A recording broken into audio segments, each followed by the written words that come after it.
So which tight ends should you avoid at cost and who should you draft in their place? This is the Fantasy Sports Boss with another video for you. Hit the subscribe, hit the like, and hit the notification button if you haven't done so already. Football Friday coming this Friday will be a live stream. I'm going to post a podcast either later on today or tomorrow, so look for that. Lots of good stuff coming your way. So now as far as the tight ends are concerned, you all know my stance on this. In the first round, if I can get Travis Kelce, while I do have him behind Justin Jefferson and Jamar Chase in my overall rankings, would take the two wideouts over him. I definitely would take Kelce third overall. And just because he's over a 5-point advantage in PPR leagues compared to the rest of the tight ends on a weekly basis. But failing that, some other prices that I've looked at are a little too high for my liking as opposed to some alternative options who are a lot cheaper. And I think that can also do as good of a job. So the first is Mark Andrews. So Andrews right now is going as a 30th player overall. All right, so he's going in the third round. Coming off a down year because of injury and just, trouble with the Baltimore offense, especially after Lamar Jackson got injured. But TJ Hockenson is going 51. So that is a huge 21-point gap between the two of them. And Hockenson, not Andrews, was the second scoring tight end in PPR leagues last season. In addition, Andrews now has a lot of competition for targets suddenly. He's got Zay Flowers, the rookie. He's got Odell Beckham Jr. Coming in, Nelson Aguilar. There's just a lot of targets right now that have to be accounted for in this offense.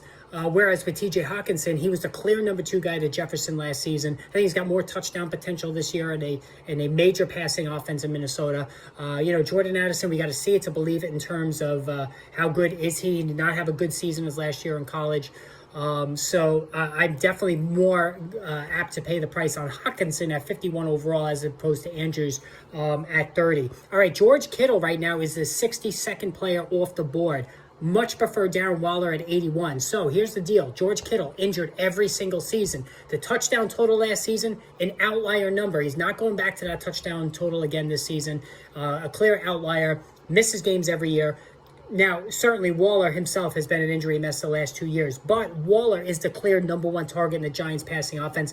The 49ers are in a run-heavy offense with Deebo Samuel, with Brandon Ayuk also competing for targets, and Christian McCaffrey out of the backfield. Those are 3 alpha receivers that are going to really put a crimp on Kittle's numbers in terms of how many catches he has. Waller, however, is the number 1 guy for the Giants, and he's going at 81. All right, so a major disparity between the two of them, 19-point differential between the two in terms of their ADP. All right, Evan Engram, the 97th player off the board. I'd much rather have Pat Freiermuth at 112. Again, the clear upgrade at quarterback for the Jaguars, or a clear advantage at quarterback for the Jaguars with Trevor Lawrence. But Engram's going to have to deal with Zay Jones and Christian Kirk again this season, plus the wide receiver 1, Calvin Ridley, coming over from the Falcons. Freiermuth, meanwhile, in the red zone, he's the guy. All right, Deontay Johnson, no touchdowns last season. For all the targets Johnson gets, Freiermuth is the guy around the red zone, and he's become a trusted outlet for Kenny Pickett. I'd rather have Freiermuth at a much cheaper price, less target competition. Finally, David Njoku, 106 is his ADP right now.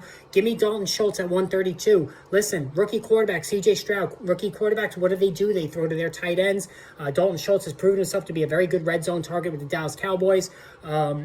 Stroud is very accurate in college, has a good arm. The cupboard is very bare in terms of targets in the Houston receiving core. Nico Collins unproven, even though he has potential. Brandon Cooks is out of town with the Dallas Cowboys now.